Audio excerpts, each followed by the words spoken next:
Crime reporters TV news में आपका स्वागत है। आपके लिए पेश कर रहे हैं डर्टी पॉलिटिक्स।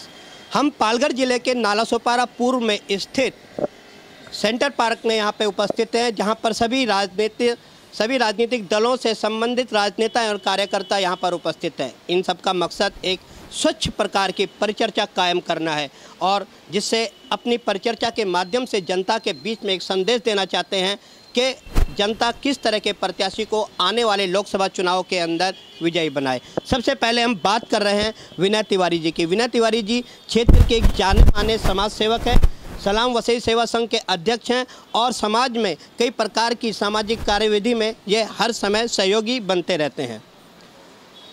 राज नागरे जी का स्वागत है। राज नागरे जी मनसे के अच्छे कार्यकर्ता हैं और शुरू से ही जब से इन्होंने राजनीति में कदम रखा है, मनसे के एक आक्रामक कार्यकर्ता के रूप में इनकी पहचान यहाँ पर है और कहा जा सकता है कि स्थानीय युवाओं में इनका काफ़ी अच्छा प्रभाव है।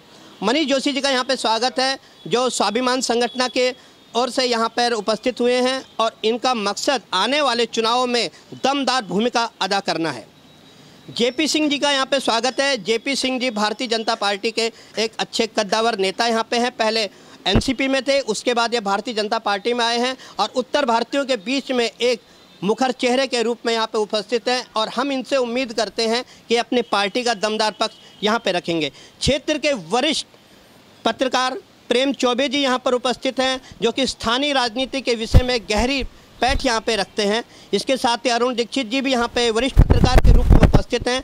अरुण दीक्षित जी के बारे में माना जाता है कि स्थानीय राजनीति के विषय के अच्छे जानकार हैं और हर राजनीतिक दलों से इनके गहरे संबंध हैं, जिससे कि वह जनता के बीच में किसी भी राजनीतिक दल के विषय में सारी संपूर्ण बातें बता सकते हैं। अब हम सबसे पहले बात कर रहे हैं राज नागरे जी से, जो मनसा के नेता हैं, कार्यकर्ता हैं और इन्होंने अपने आप को कभी बड़ा नेता नहीं माना है। जनता के बीच में पहुंचकर इन्होंने बेहतर तरह का कार्य करने का प्रयास किया है। अब बहुजन विकास आघाड़ी को समर्थन दिया गया है मनसे का, इसके बारे में हम पूछना चाहते हैं राज नागरे जी से। जय महाराष्ट्र। पालघर लोकसभा का जो चुनाव होने वाला है, इसके लिए आज तक महाराष्ट्र नवनिर्माण सेना के और ये महाराष्ट्र के दमदार नेता सम्माननीय राज साहब ठाकरे जी ने अभी तक किसी को समर्थन जाहिर नहीं किया है। आने वाले 6 तारीख को जो गुड़ी पाड़वा मेलावा शिवाजी पार्क मुंबई में होने वाला है, उसमें वो अपनी भूमिका जाहिर करेंगे। इससे पहले कि ये 5 साल में जो भारतीय जनता पार्टी ने चुनावी जुमला देकर के इस जनता को, इस देश के जनता को, स्थानिक जनता को बेहाल किया, 5 साल की सत्ता में एक भी सराहनीय काम नहीं किया। इसकी वजह से आज वो किस और अलग से चुनावी जुमलों को लेकर आने वाली चुनाव को मद्देनज़र रखते हुए ये चुनाव लड़ेंगे, इसकी अपेक्षा तो रखते ही है। लेकिन बहुजन विकास आघाड़ी ने अभी तक के ये 2-4 टर्म की सत्ता में लोगों को आज तक भी कैन भर भर के पानी मुंबई से लाने का दुर्भाग्य प्राप्त किया हुआ है। इसीलिए हम लोग अभी चाहते हैं कि ये जनता के बीच में हर एक वोटर जो है वो अभी समझदार है काफ़ी, कि वो अभी ये जुमले में नहीं आते हुए एक स्वच्छ उम्मीदवार चुने। लेकिन कहीं ना कहीं कहा जा रहा है कि बहुजन विकास आघाड़ी को खुल करके महाराष्ट्र नवनिर्माण सेना का समर्थन है। क्या इसके विपरीत आप बोलते हो कि अभी तक कोई फाइनल नहीं किया गया है? नहीं, जिस तरह से हमारे कृष्णकुंज पे बैठक हुई है, उस तरफ पे आज तक राज साहब ने अपनी भूमिका स्पष्ट नहीं की है। आने वाली 6 अप्रैल को ही जिनका आदेश रहेगा, उस हिसाब से हम आपके साथ बात करेंगे। क्या किसी राजनीतिक पार्टी को आपके द्वारा समर्थन दिया जाएगा? जी नहीं, फिलहाल तो नहीं। हम बात करने जा रहे हैं जेपी सिंह जी से। जेपी सिंह जी एक चेहरा है उत्तर भारतीयों का और उम्मीद की जा रही है कि आने वाले विधानसभा चुनावों में भी यह अपनी उम्मीदवारी घोषित कर सकते हैं। हम इनसे बात करने जा रहे हैं कि शिवसेना का और भारतीय जनता पार्टी का जो यहाँ पे गठबंधन पालघर लोकसभा के लिए है, वह बहुजन विकास आघाड़ी से किस तरह कदर मुकाबला कर पाएगा। नमस्कार, जेपी सिंह, मैं उत्तर भारतीय मोर्चा विभाग अध्यक्ष के नाते यहाँ पर आपके सामने जो अपनी बातें प्रस्तुत करना चाह रहा हूँ। आपका सवाल जो है कि बीजेपी और शिवसेना का जो अलायंस है, यहाँ पर हमारे अलायंस ने एक दमदार जो सशक्त नेता है उसे उतारा है मैदान में और भाजपा और शिवसेना युति के उम्मीदवार के रूप में हमारे माननीय श्री राजेंद्र गावित जी यहाँ पर उम्मीदवार के रूप में हैं और भारतीय जनता पार्टी उन्हें पूरा समर्थन दे रही है और यहाँ पर हम चुनाव में 100% जीतेंगे और पूरे देश में 300+ बीजेपी आएगी और भारतीय जनता पार्टी में की सरकार बनेगी। हमारे माननीय नरेंद्र मोदी जी प्रधानमंत्री के रूप में फिर से स्थापित होंगे। हम बात करने जा रहे हैं मनीष जोशी जी से, जो यहाँ के आक्रामक दमदार युवा नेता हैं। युवाओं में इनकी अच्छी पैठ मानी जाती है। पहले यह बहुजन विकास आघाड़ी को इन्होंने खुल के समर्थन दिया था, लेकिन न जाने ऐसा क्या हुआ कि यह बहुजन विकास आघाड़ी को छोड़ करके स्वयं की अपनी सत्ता स्थापित करने के मार्ग पर चल पड़े हैं। आइए हम बात करते हैं कि आने वाले चुनावों में वह किस पार्टी को समर्थन देने जा रहे हैं और किस तरह से अपनी विधानसभा में उम्मीदवारी घोषित करने जा रहे हैं। नमस्कार, मैं एक आदमी के रूप से राजेंद्र गावित साहब को मैं सपोर्ट करने वाला हूँ। मैं भारतीय जनता पार्टी के जो पंतप्रधान सम्मान्य नरेंद्र मोदी जी, उनको मैं सपोर्ट करने जा रहा हूँ कि नरेंद्र मोदी जी ने जो पाकिस्तान में हमला किया, पाकिस्तान में घुस के जो आतंकवादियों को मारा, इसके लिए मैं उनका फ़ैन हो गया हूँ। जो पावर आज तक कांग्रेस ने 70 साल में नहीं लाए, 70 साल में 5 लाख मेगावाट लाए और मोदी साहब ने 4.5 साल में 2 लाख मेगावाट भारत में लाए। वो बहुत बड़ी बात है, विकास की बात है। 10 करोड़ के ऊपर उन्होंने शौचालय बनाए। बैंक में जो उन्होंने जनधन योजना है, आज 15 करोड़ के ऊपर उन्होंने अकाउंट लगाए। उसमें जो गरीब गोर जनता है, उन्होंने आज एक उनको सिक्योरिटी मिल गई, उनका अकाउंट ओपन हुआ, उनमें उनकी 1 लाख की LIC जो बोलते हैं वो मिली। तो एक बहुत अच्छा काम मोदी साहब ने किया है, ये गवर्नमेंट ने किया है।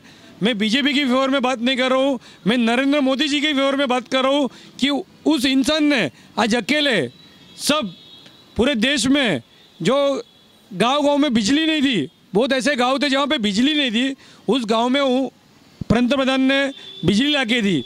इसलिए मैं उनके आभारी हूँ और मैं उनका एक फ़ैन हो गया हूँ। मेरे पर्सनल एक स्वाभिमान के हिसाब से नहीं, मेरे पर्सनल में मैं मोदी जी को सपोर्ट करूँगा। और रही वसई विरार की बात, पालघर लोकसभा की बात, यहाँ पे विकास नहीं, बहुजन विकास आघाड़ी ने विनाश किया है पालघर का। भारत माता की जय, भारत माता की जय। 1995 में 95 में पहले बहुजन आघाड़ी ने शिवसेना को सपोर्ट दिया, बाद में 99 में कांग्रेस को सपोर्ट दिया, 2004 में कांग्रेस को सपोर्ट दिया, वापस कांग्रेस को सपोर्ट दिया, 2014 में वापस बीजेपी को लेटर दिया। अगर ऐसे बीच में दलाल हमें नहीं चाहिए, हम लोग डायरेक्ट शिवसेना बीजेपी को जीत के लाएंगे, ये दलाल बीच में से हम लोग हटा देंगे। यहाँ पे वसई विरार में सिर्फ जो आरक्षण जो जगह थी उसमें सिर्फ लोड बेरिंग बांधी, उन्होंने बिल्डर लोग का विकास किया, आम आदमी का विकास बहुजन विकास आघाड़ी नहीं किया। इसलिए यहाँ पे मैं गावित जी को सपोर्ट दूंगा। जय हिंद, जय महाराष्ट्र, जय स्वाभिमान। जैसा कि आपने सभी यहाँ पे चर्चा देखी, अभी विनय तिवारी जी जो सोशल वर्कर हैं, हम इनसे बात करेंगे, लेकिन सबसे पहले हम जानना चाहेंगे वरिष्ठ पत्रकारों का इसके बारे में क्या कहना है। हम फोकस करते हैं प्रेम चौबे जी से, जो यहाँ पे हर तरह की राजनीति पर अपनी गहरी नज़र गड़ाए हुए हैं। क्या लगता है चौबे जी कि आने वाले चुनावों में किस पार्टी को बहुमत मिलता नज़र आ रहा है? सबसे पहले मैं नमस्कार कहता हूँ अपने दर्शकों को। सर, सच्चाई तो यही है कि यहाँ चुनाव पार्टियाँ लड़ रही हैं। कहाँ गए वो लोहिया जी के विचार, कहाँ गए अटल जी के विचार, जहाँ लोग अपने कैंडिडेट चुना करते थे। अब चुनाव जो है पार्टियाँ लड़ती हैं और पार्टियों का एक इमेज ऐसा हो गया सर, सोशल मीडिया जो है सब लोग अपना अपना हैंडल कर रहे हैं। तो आज के जो वोटर हैं, जो मतदाता हैं, वो भी सोशल मीडिया पे हैं। आप कितना किसे बेवकूफ़ बनाओगे तो डाल तो मैं पात। रही बात विकास की, तो मैं विकास के मुद्दे पर इतना ही कहता हूँ कि यहाँ आपको अगर विकास देखना हो तो यहाँ विकास के भी अपने अपने मौसम हैं। जैसे कि अभी मेरे जो आदरणीय युवा नेता जी उन्होंने कहा, आदरणीय जोशी जी ने, कि अगर आपको यहाँ विकास देखना है तो यहाँ का मौसम का भी, आप बारिश में यहाँ का विकास देखिए, इस एरिया का जहाँ आप खड़े हैं। इसके बाद गर्मी में आप आइए, अपने पूर्वांचल की ओर करता हूँ, धानवी बाग से लेकर संतोष पाड़ा की आज जो किल्लत है विकास का, पानी का, वो मराठवाड़ा से भयंकर जो त्रासदी झेल रहे हैं ना, इसका मुद्दा आज का विकास आपको नज़र आएगा। क्यों? इसकी वजह है कि हम लोगों ने पार्टियाँ देख के वोट दी, हम लोगों ने कभी व्यक्ति विशेष को देख के वोट नहीं दिया। अगर हम लोग व्यक्ति विशेष को देख के अगर वोटिंग करते हैं तो आज ये नौबत नहीं आती है। हम किसी अच्छे, किसी कर्मठ और किसी योग्य उम्मीदवार को चुन के हम पार्लियामेंट भेजते। सर ऐसे नालायक, ऐसे बदतमीज लोगों को हम नहीं भेजते जो जाकर के हमारी समस्या को न वहाँ खड़ा कर सके, ना हमारी समस्या को चुना सके। मैं आपको एक बात फिर बोलता हूँ, मेरी बाणी भले कड़वी लगती हो आपको, लेकिन मैं आपको सत्य बता दूँ कि जिसके पैर न फटी भी आई तेका जाने पीर पर आई। हमारी जो समस्या है सर, हम लोग घुट घुट के, मेरी आवाज़ नहीं है, मैं तो पत्रकार हूँ, यहाँ नहीं तो वहाँ, वहाँ नहीं तो वहाँ, कहीं भी जी लूँगा, लेकिन मेरे साथ जो मेरे पीछे जो जनमानस खड़ी है, मैं चाहता हूँ एक बार कैमरा दिखा दे, अगर मैं झूठ बोलता हूँ तो इसका समर्थन करें या ना करें। ये सबकी पीड़ा है सर, यहाँ से लेके धानु विभाग से लेके ओसवाल तक, ओसवाल से लेके स्टेशन तक। आप अपने नज़र को, अपने कैमरे को एक बार घुमा दें, यहाँ पर जो विकास के मुद्दे हों आपके सामने आ जाएंगे। इसमें मैं कहूँ या वो कहें या वो कहें, मैं किसी दल से मेरी कोई दुश्मनी नहीं है, मैं सबका पैरोकार हूँ, मैं सबका पक्षकार हूँ। जय हिंद। वरिष्ठ पत्रकार ने दमदार कड़े शब्दों का प्रयोग करते हुए स्थानीय सत्ताधारी राजनीतिक पार्टी की विकास की पोल खोल दी है। अब हम बात करने जा रहे हैं विनय तिवारी जी से। क्या कहना है विनय तिवारी जी, इतने राजनेताओं ने अपने अपनी पार्टी का पक्ष यहाँ पे रखा है और जनता की समस्याओं के बारे में भी कहा है, और हमारे वरिष्ठ पत्रकार चौबे जी ने खुल करके विरोध किया है स्थानीय राजनीतिक पार्टी के विकास कार्यों का। क्या कहना चाहोगे आप? मैंने हर दौर में हर नस्ल के नेता देखे हैं, हर धर्म के नेता देखे हैं। मैं ये आने वाला जो 2019 का लोकसभा चुनाव है, इसमें मैं सभी जनता, बिल्डिंग के चेयरमैन, सेक्रेटरी, समाज सेवक, पदाधिकारी, वोटर्स, मतदाता, सबसे एक ही निवेदन करूंगा कि देखिए, ये जो कल से है 29 दिन का समय, ये 29 दिन का जो समय है, मसाला भात, बिरयानी, शराब, शबाब, पैसे वाटप, ऐसे बहुत सारे आपको तरीके से लुभाया जाएगा। ऐसे ये 29 दिनों के लिए आपके 2000 दिन, जो कि एक सांसद दिल्ली में जो बैठेगा वो 2000 दिनों के लिए बैठेगा, ये 29 दिनों के बिरयानी, चिकन बिरयानी, वेज बिरयानी, शराब के लिए आप अपने जीवन का 2000 दिनों को आप खराब मत करिए। अपने सूझबूझ से काम करिए और अपना मत योग्य और ऐसे उम्मीदवार को दें जो कि आपका विकास, देश का विकास, अड़ोसी पड़ोसी देशों से विकास और हर तरीके का जो विकास कर पाए। अब हम बात करते हैं राजेंद्र गावित की, जो कांग्रेस से भारतीय जनता पार्टी में और भारतीय जनता पार्टी से शिवसेना का दामन थाम करके अपनी उम्मीदवारी घोषित कर चुके हैं। राज नागरे जी, क्या आपको लगता है कि जनता ऐसे नेता को वोट देगी? जो अपने एक पार्टी का नहीं हुआ वो दूसरे पार्टी का और लोगों का क्या होगा? ऐसे नेताओं को तो पहली बात चुनावी जुमले में भरोसा रखना ही नहीं चाहिए। जो अपने पार्टी की निष्ठा नहीं रखता है उसके ऊपर सामान्य जनता कैसी निष्ठा रखे? मुझे तो लगता है कि ऐसे नेताओं को राजनीति में आने का कोई हक नहीं और चुनाव भी लड़ने का कोई हक नहीं। स्पष्ट तौर पर नकार दिया है इन्होंने राजेंद्र गावित जी को। हम मनीष जोशी से फिर एक प्रश्न पूछना चाहेंगे कि मनीष जोशी जी, आप स्वाभिमान संगठन से संबंधित हो और आप खुल करके भारतीय जनता पार्टी की मोदी सरकार का समर्थन कर रहे हो, क्या आप राजेंद्र गावित जी का भी समर्थन कर रहे हो? मैंने पहले बताया, मैं बीजेपी को सपोर्टिंग नहीं कर रहा हूँ, मैं राजेंद्र गावित जी को सपोर्ट कर रहा हूँ और नरेंद्र मोदी जी को सपोर्ट कर रहा हूँ। अगर पर्याय नहीं यहाँ पे, एक बहुजन विकास आघाड़ी है जो घोटालेबाज पार्टी है यहाँ की, और एक मोदी जी है जो विकास कार्य मर्द आदमी है, तो हम विकास जो करते देश का, जो देश का भला करते, उसको ही सपोर्ट करूँगा ना। जो यहाँ तो मेरी व्यक्तिगत मत ऐसा है कि मैं मोदी जी को फुल आर्म से, मैं मेरी जितनी शक्ति हो मैं गावित जी के पीछे लगाऊंगा और बहुमत, और मेरी घोषणा अभी मिनिमम कम से कम 2 लाख से मत से ज़्यादा राजेंद्र गावित जी जीत के आएंगे। आप इलेक्शन का रिजल्ट देख लेना। नाला सोपारा को उत्तर भारतीयों का गढ़ कहा जाता है, लेकिन क्या सचमुच भारतीय जनता पार्टी जो इतने पैमाने पर यहाँ पे विस्तृत होकर के स्थापित है, क्या उत्तर भारतीयों को सही ढंग से प्रतिनिधित्व एवं सुरक्षा भारतीय जनता पार्टी की ओर से दी जा रही है? जी बिल्कुल, उत्तर भारतीयों को भारतीय जनता पार्टी एक ऐसी पार्टी है जहाँ पर कि उत्तर भारतीयों को सम्मान है पूरा, और यहाँ पर उत्तर भारतीयों को प्रतिनिधित्व दिया जा रहा है। और नहीं, अगर नहीं दिया जाता तो हम लोग कैसे आते? हमारे जैसे तमाम उत्तर भारतीय हैं जो भारतीय जनता पार्टी में काम कर रहे हैं इस समय, और सारे लोग निष्ठा के साथ काम कर रहे हैं। क्या आने वाले विधानसभा चुनावों में भी उत्तर भारतीय प्रत्याशी होगा? बिल्कुल होगा, उत्तर भारतीय प्रत्याशी होगा। हमारी पार्टी ने पहले से तय कर लिया है कि यहाँ पर कोई भी उत्तर भारतीय कैंडिडेट हो, ऐसा चाहते हैं हम लोग। हम बात करेंगे वरिष्ठ पत्रकार से अरुण दीक्षित जी से, जो क्षेत्र की राजनीतिक व्यवस्था पर काफ़ी समय से फोकस किए हुए हैं। हम इनसे बात करना चाहेंगे उत्तर भारतीयों की राजनीति, खास तौर से बहुजन विकास आघाड़ी की हम बात करें तो कितने उत्तर भारतीयों को बहुजन विकास आघाड़ी ने प्रतिनिधित्व दिया है, कितने नगर सेवकों को, उत्तर भारतीय नगर सेवकों को बहुजन विकास आघाड़ी ने टिकट दिया है। अब हम बात करते हैं अरुण दीक्षित जी से, क्या वे अपने कड़े शब्दों का इस्तेमाल करके उस पार्टी का विरोध कर पाएंगे इस विषय पे? चुनाव संसदीय चुनाव है और उत्तर भारतीयों को जो प्रतिनिधित्व है 5 सीट इन्होंने दिया था बहुजन विकास आघाड़ी ने, और 5 जीत के आए। और यहाँ पर जो उत्तर भारतीय जनता पार्टी है उनका पहले जो है गावित जी चुनाव यहाँ जीते थे, अब वो शिवसेना से चुनाव लड़ रहे हैं। सवाल यह है कि उत्तर भारतीय शिवसेना को वोट कम करते हैं क्योंकि उस पार्टी ने उत्तर भारतीयों को जोड़ने में अपनी भूमिका कभी अदा नहीं की। भारतीय जनता पार्टी के लोग देते हैं।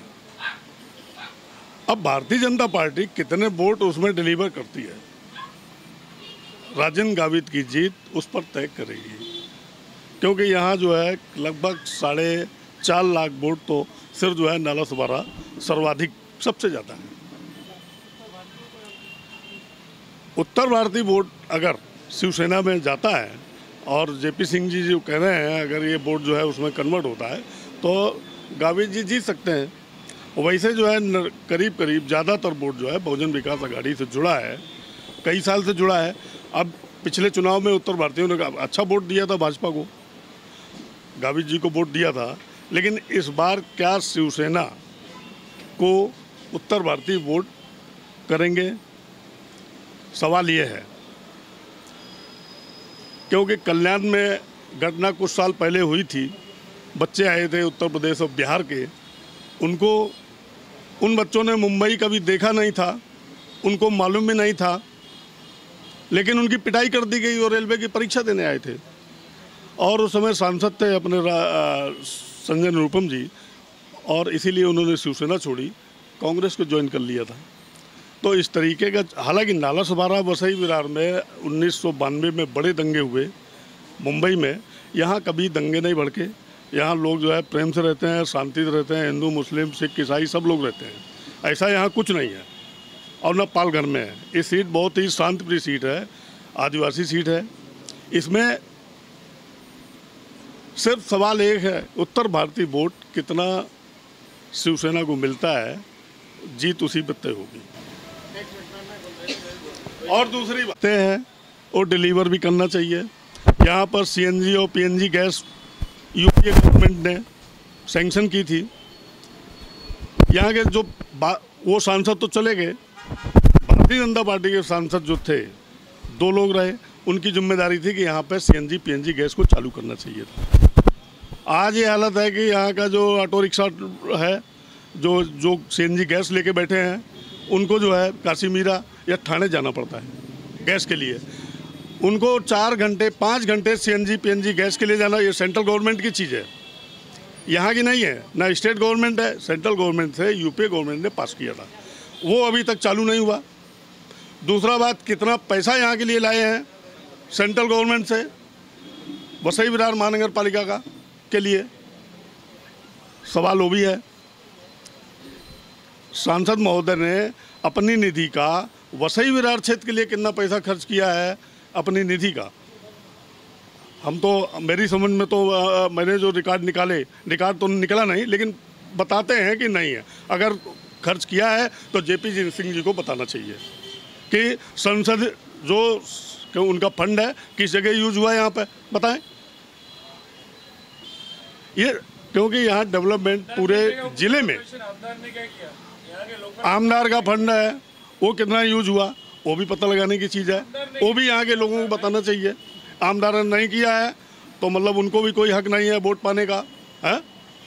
अगर किया है तो पब्लिक समझे। लेकिन हाँ, कोई भी उम्मीदवार आए अच्छा है, इस क्षेत्र का विकास करेगा। यहाँ बहुत सारी संभावनाएं हैं और बाहर के लोग भी आ रहे हैं, उनको जो है शांति मिले, सुरक्षा मिले, ये सब होना चाहिए। सबसे पहले तो मैं कहना चाहूँगा कि उत्तर भारतीय समाज यहाँ बड़ी संख्या में है और यहाँ पर उनका सम्मान से जीने वाला समाज है ये, मेहनत मजदूरी करके जीने वाला समाज है ये। तो उत्तर भारतीयों की अस्मिता को ध्यान में रख करके जो पार्टी काम कर रही है, खाली एकमात्र बीजेपी है ऐसी पार्टी है जो कि उत्तर भारतीयों की अस्मिता का ख्याल रखती है। और यहाँ पर जो भी पार्टी आए, जो मोह भंग हुआ है इनका बहुजन विकास आघाड़ी से उत्तर भारतीय समाज का, उत्तर भारतीय समाज नो डाउट कभी उनके साथ था, लेकिन आज की तारीख में उनके साथ नहीं है उत्तर भारतीय समाज। ये भूल है उनकी कि आज उनके साथ बहुजन विकास आघाड़ी के साथ उत्तर भारतीय समाज है। यहाँ पे पिछले लोकसभा के चुनाव में उत्तर भारतीयों ने दिखा दिया हम किसके साथ हैं। और रही दीक्षित जी ने जो प्रश्न किया हमसे कि यहाँ पर जो निधि है, तो आप बताएं कि जो सांसद जो गए हैं हमारे, अभी बाई इलेक्शन हुआ है और 6 महीना हो रहे हैं, तो वहाँ पर क्या निधि ला सकते हैं, कितनी निधि ला सकता आदमी? तो उनको जाने में और देखने में तब तक सरकार चली गई। तो निधि का जो सवाल है, निधि की बात मत करें, निधि तो आएगी और विकास का काम होगा ही होगा। बहुजन विकास आघाड़ी के लोग विकास नहीं कर सकते, काम कर सकती है तो भारतीय जनता पार्टी कर सकती है, नहीं तो मोदी जी कर सकते हैं। अभी हमारे दीक्षित जी ने बताया कि उत्तर भारतीय को 5 सीट दी, 5 सीट नहीं 2 ही सीट दी है। और आज तक उत्तर भारतीय महापौर नहीं बना सके वैसे भी बहुजन विकास आघाड़ी। क्यों उत्तर भारतीय को आज उत्तर भारतीय को वोट से वो जीत के आ रहे हैं ना बहुजन विकास आघाड़ी, तो आज उत्तर भारतीय महापौर क्यों नहीं दिया, ये मेरा क्वेश्चन है। और उत्तर भारतीय को ज़्यादा से ज़्यादा, और मैं आपको बताना चाहता हूँ आपके माध्यम से, बीच में बहुजन विकास आघाड़ी की मीटिंग हुई थी, प्रोग्राम हुआ था, वहाँ पे एक बहुजन विकास के कार्यकर्ता ने क्या स्टेटमेंट दी थी कि उत्तर भारतीय खाते हैं यहाँ पे और रहते हैं यूपी में। क्यों? उत्तर भारतीयों के वोटिंग में आप जीत के हो ना, यहाँ पे आप बोल रहे हो ना। अभी मेरे उत्तर भारतीयों भाइयों अभी बहुजन विकास को मत नहीं डालेंगे, ये मेरा मत है। पांडे, एक भारतीय जनता पार्टी के कार्यकर्ता के नाते नहीं, मैं एक मीडिया कर्मी के नाते आपके बीच में बैठा हूँ, क्योंकि हमारे वरिष्ठ बैठे हैं भारतीय जनता पार्टी के, तो एक पार्टी से 2 प्रोटोकॉल निभाना अच्छी बात नहीं है। तो मैं एक मीडिया कर्मी के नाते बोल रहा हूँ। सबसे पहले मैं राज नागरी जी से जो उन्होंने वक्तव्य दिया, मैं उस पर बोलना चाहता हूँ कि आपका स्टैंड क्लियर नहीं है सर। आप न भारतीय जनता पार्टी के साथ हैं, न बहुजन विकास आघाड़ी के साथ हैं, और आप कह रहे हैं कि 6 तारीख को हम घोषणा करेंगे कि हम किसके साथ हैं। आप दोनों की कमियाँ गिना रहे हैं, तो आगे आने वाला वक्त बताएगा कि आप किसके साथ हैं। पहले अपना स्टैंड क्लियर करें। दूसरी बात, आप परिवारवाद और जातिवाद और पार्टीवाद की बात कर रहे हैं, तो सबसे पहले अपने आप पे केंद्रित कीजिए कि आपके परिवार में क्या चल रहा है, आप कहाँ से आए हैं और आप कैसे अलग हुए। राजनीतिक पार्टियाँ में वो जो कैंडिडेट स्विच होते हैं, अगर आपका हमारा दोनों का अलायंस है, हमारा कैंडिडेट आपके चुनाव चिन्ह पर लड़ रहा है, तो इसे दल बदलू नहीं कहा जाएगा। और ये दिल्ली की राजनीति है। आज जो हम चुनाव की बात कर रहे हैं, ये पालघर लोकसभा की राजनीति है, नालासोपारा विधानसभा की राजनीति नहीं है। आज जो चर्चा चल रही है ये लोकसभा की है। यहाँ जो वोट पड़ेगा वो दिल्ली को प्रभावित करेगा, और जो दिल्ली को प्रभावित करेगा वो देश को प्रभावित करेगा। तो ऐसे मुद्दों पे हमें वोट डालना है जो देश को प्रभावित करे, गली को प्रभावित ना करे। क्योंकि गली की बात करेंगे, उत्तर भारतीयों की बात करेंगे, बहुजन विकास आघाड़ी की बात करेंगे, तो मैं आपको बता दूँ, वार्ड नंबर 42 विजयनगर में एक उत्तर भारतीय नेता उभरा। उसने 25 साल वहाँ काम किया, अच्छा काम किया, लेकिन पिछले चुनाव में उसके साथ क्या हुआ? उसको लॉलीपॉप दिया गया, उसको नहीं मिला लॉलीपॉप तो बेटे को लॉलीपॉप दिया गया, बेटे को टिकट नहीं मिला तो किसी और को टिकट दिया गया। उत्तर भारतीयों का सम्मान यहाँ की क्षेत्रीय पार्टी कितना करती है वो हम सबको मालूम है। रही बात हम सबके सपोर्ट की, मैं किसी पक्ष के बारे में नहीं बोलूँगा। हाँ, भारतीय जनता पार्टी का कार्यकर्ता हूँ, तो मेरा वोट आप सबको मालूम है कहाँ जाएगा। लेकिन आपसे निवेदन करूँगा कि आपके जितने भी सब्सक्राइबर और जितने भी व्यूवर्स इस चैनल के इस चैनल के न्यूज़ को देख रहे हैं, कि आप गली का चुनाव मत समझ के इसको वोट कीजिए, आप दिल्ली का चुनाव समझ के वोट कीजिए। वहाँ आपके द्वारा चुना हुआ जो पंत प्रधान बैठेगा वो आपके देश का नाम रोशन करेगा, जैसा आज हो रहा है। ऐसे लोगों को मत भेजिए जिनका खुद का अस्तित्व नहीं है, जो खुद काम करना नहीं जानते। पिछली बारिश में विनय भैया ने यहाँ की फ़ोटो शेयर की थी, तो हमने देखा था कि कमर भर के ऊपर पानी था, लोग नाव चलाने की बात आ गई थी, तो आप ऐसे मुद्दों को सोचिए। यहाँ कांग्रेस का कोई पक्षधर नहीं बैठा है। मैं आपके चैनल के माध्यम से उनको भी चेता देना चाहता हूँ कि आपने क्या किया है 60 साल तक, ये आप ध्यान रखें। मैं सभी वोटर से निवेदन करूंगा राज जी आपके चैनल के माध्यम से कि जब बैलेट मशीन के सामने खड़े हों तो अपने दिल पर हाथ रखें और अपने दिल से पूछें, क्योंकि दिल की आवाज़ ईश्वर की आवाज़ होती है कि पूछें हमें किसको वोट करना चाहिए, तो आपके दिल की आवाज़ आपको जो बताएगी आप उसी पे वोट कीजिएगा। मेरा कोई आपसे अपील नहीं है, मैं 100% कहता हूँ कि आपके दिल से सही आवाज़ निकलेगी और सही प्रधानमंत्री जाके दिल्ली में बैठेगा। धन्यवाद। नमस्कार, मेरा नाम अमृता है और मैं बीजेपी उत्तर भारतीय मोर्चा थाने पालघर विभाग से महासचिव। अभी हमारे वरिष्ठ पत्रकार दीक्षित जी ने बोला कि क्या क्या विकास हुआ और मतलब कि जो सीएनजी के लिए उन्होंने बोला कि यहाँ पे नहीं है, तो दीक्षित जी हम ये कहना चाहते हैं कि सीएनजी हमारी अभी ये हाईवे पे खुल रही है और जो पासपोर्ट सही में बन रही है, जिसके लिए 30 लाख करोड़ रुपया हम लोगों को सैंक्शन हुआ है। एक ब्रिज हमारी बनी है इधर विरार में, एक हमारी बनी है नाला सोपारा में और एक हमारी बनी है वसई में। इतने जो ट्रेन्स चालू हुए हैं अभी और इतना जो काम हुआ है, जितना भी पानी का था, पानी का भी इतना सारा काम उन्होंने करके दिया है। तो क्या काम एक 6 से 8 महीने के अंदर राजेंद्र जी ने जो करके दिया, ये कुछ कम नहीं है। लेकिन ये सारे कामों का श्रेय बहुजन विकास आघाड़ी भी लगातार लिए जा रही है, क्या कहना चाहोगे इस बारे में? बहुजन विकास आघाड़ी शुरू से लेके आज तक यही तो कर रही है, दूसरे का लूट के खाना। अपना इन्होंने किया है अभी तक, इन्होंने इतने सालों से यहाँ पे राज किया है, इन्होंने कौन सा अच्छा काम किया है? पानी ये लोग आने नहीं देते थे क्योंकि इनका टैंकर चलाना होता था, टैंकर की वजह से इन्होंने पानी आने नहीं दिया था, लोगों को पानी से वंचित रखा था।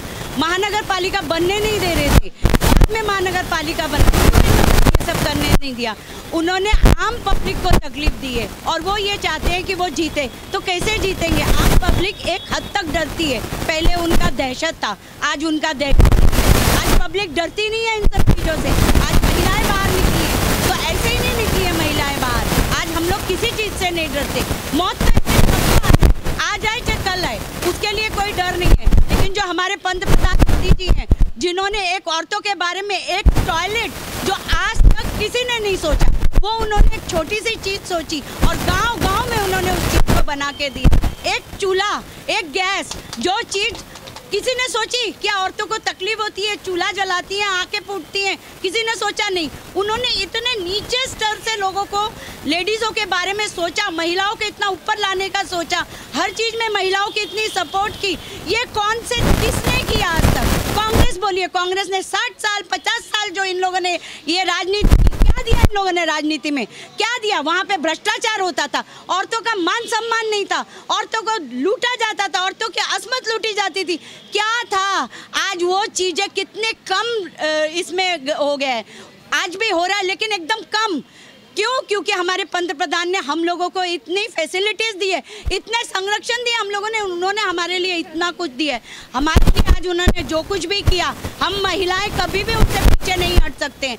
मोदी जी हमारे लिए कल भी थे, आज भी हैं और हमेशा रहेंगे। Thank you. अभी आपने टैंकर का जिक्र निकाला। एक कार्यक्रम में आमदार ठिकरी ठाकुर ने कहा था कि टैंकर माफियाओं का सरगना भारतीय जनता पार्टी का एक नेता है। उन्होंने इशारा किसकी ओर किया था? भारतीय जनता पार्टी के अधिकांश नेता भी जानते हैं। इसके साथ ही बहुजन विकास आघाड़ी के जो महानगर पालिका है, इसके अंतर्गत जितने भी ठेके चल रहे हैं, एक भारतीय जनता पार्टी के नेता उन सारे ठेकों से संबंधित है। तो क्या यह कहा नहीं जाएगा कि बहुजन विकास आघाड़ी के द्वारा किए गए जितने भी विकास कार्य हैं, जिसमें कमियां देखी जा रही हैं, कहीं ना कहीं उनमें भारतीय जनता पार्टी के लोग भी मिले हुए हैं? देखिए, कौन मिला हुआ है ये तो नहीं जानते, लेकिन इतना ज़रूर जानते हैं जो भी अभी तक गलत काम होते रहे, आज आप महानगर पालिका में चले जाइए, महानगर पालिका में हम लोग पद अधिकारी होते हुए भी किसी भी काम को अगर लेके जाते हैं तो हम लोगों से पैसा मांगा जाता है। कोई काम वो लोग हमें करके नहीं देते, लेकिन हम लोगों से पैसा मांगते। घर का टैक्स जो हमारा अधिकार है वो लगाने के लिए वो लोग हमसे एक एक घर के पीछे 6-6 हज़ार रुपये मांगते हैं, जो कि हम लोग खुद भुगत चुके हैं। पानी का लाइन जो कि हमें मिल रहा है, जो कि हमारे लिए हमारे वंगा जी करके गए थे और आज हमारे गावित जी ने किया, वो लोग हम लोगों को देने के लिए तैयार नहीं है। उसके लिए भी वो लोग पैसा मांगते, लाइन डालने के लिए वो लोग पैसा मांगते, हर चीज़ के लिए वो लोग पैसा मांगते। एक छोटे से छोटे काम के लिए अगर हम लोग वहाँ जाते हैं तो वो लोग हमसे पैसा मांगते। एक मामूली सी चीज़, एक टपरी जो कि एक महिलाओं को या एक बचतगढ़ को दिया जाता है, उस टपरी के लिए वो लोग 25,000 रुपीज़ लेते हैं। ये हम लोगों के खुद के हिस्से हम लोगों को मालूम है। तो इससे ज़्यादा और निष्ठा में वो लोग क्या गिरेंगे? हर चीज़ के लिए पैसा। अरे तुम लोग क्यों बैठे हो महानगर पालिका? छोड़ दो ना महानगर पालिका को, हम बैठेंगे ना वहाँ पे, हम लोग करेंगे ना। बीजेपी वाले देखते कैसे नहीं होता है काम, बगैर पैसे के वहाँ पे काम ही नहीं होता है। जिंदगी में कभी इन लोगों ने ना पैसे के बगैर काम किया है ना करेंगे ये लोग। इनको हर चीज़ के लिए पैसा चाहिए। तो ये इन लोगों को सोचना चाहिए कि पब्लिक कब तक डर के रहेगी या पब्लिक कब तक छुप के रहेगी। मांस, मटन, चिकन, दारू, इससे वोटिंग नहीं होती है। ये टाइम गया, अब ये टाइम बदल गया है। अब इन चीज़ों से ना कोई लेने वाला, ना कोई खाने वाला, ना कोई डरने वाला, कुछ नहीं होने वाला है। जीतेगी तो बीजेपी ही जीतेगी, पंतप्रधान मोदी जी ही होंगे और ये हमेशा रहेंगे। उपाध्याय, भारतीय जनता पार्टी थाने पालघर विभाग की उपाध्यक्ष हूँ। सबसे पहले तो मैं ये बोलना चाहती हूँ, अच्छा किया तो उन्होंने किया, अब बुरा किया तो भारतीय जनता पार्टी ने किया। ये बहुत पुराना हो गया है, उन्हें बोलिए थोड़ा कुछ नया लेके आए हैं। क्योंकि जो लेडीज़ लोकल यहाँ पे बंद की गई थी, उसका लेटर हम स्वयं लेके गए थे, मंत्रालय से लेके यहाँ से वहाँ तक दौड़ के हमने स्टार्ट कराई। उसको झंडा गावित जी ने दिखाया, दूसरे दिन वो झंडा हमारे अपोजिट पार्टी वाले ले जाके दिखा रहे हैं। जब हम दिखा चुके हैं तो बाद में आप दिखा के क्या करोगे? हमारी जनता क्या पागल है? जब हम पहले ही लेडीज़ जाके दिखा चुके हैं तो दूसरे दिन आप जाके झंडा दिखाओगे तो सबको पता चल रहा है कौन काम कर रहा है, कौन काम नहीं कर रहा है। तो कम से कम इतना छोटा तो काम मत करिए। आप आमदार हो, इस तरीके का काम करो। ये काम तो हम लेडीज़ भी कर लेती है मंत्रालय जा जाके। आप थोड़ा कुछ अच्छा सोचो और कहाँ घोटाला कर सकते हैं वो सोचो। ये सब करिए कि मत अच्छा काम करने के लिए हम है यहाँ पे। और रही बात नगर पालिका की, वो तो काम कराना हमें आ गया है, कैसे काम कराना है। और तुम पैसा तो मांगो, आप जितना पैसा मांगोगे हम उससे डबल देंगे, और अब तुम पैसा मांगोगे तो अब हम और जाके देंगे। हम अपना काम कराना अच्छी तरीके से जान चुके हैं। आज के कार्यक्रम डर्टी पॉलिटिक्स में कई प्रकार की चर्चा परिचर्चा यहाँ पे हुई और काफ़ी अच्छा लगा। जितनी भी जनता यहाँ पे है उन्होंने सराहा इनके वक्तव्य को। वरिष्ठ पत्रकार हमारे बीच में हैं, समाजसेवी हमारे बीच में हैं, बड़ी राजनीतिक पार्टियों से संबंधित लोग हमारे बीच में हैं। और हम सभी को बोलना चाहते हैं कि यह कार्यक्रम यहीं समाप्त नहीं हुआ है, यह कार्यक्रम लगातार आगे ऐसे बढ़ता जाएगा। हर गली हर कोने में हम अपना डर्टी पॉलिटिक्स कार्यक्रम आपके बीच में लेकर के आएंगे। हमारा मकसद इस परिचर्चा से जनता को अवगत कराना है, जनता के बीच में जागरूकता फैलाना है कि वह किस तरह के प्रत्याशी को अपना मत प्रदान करें।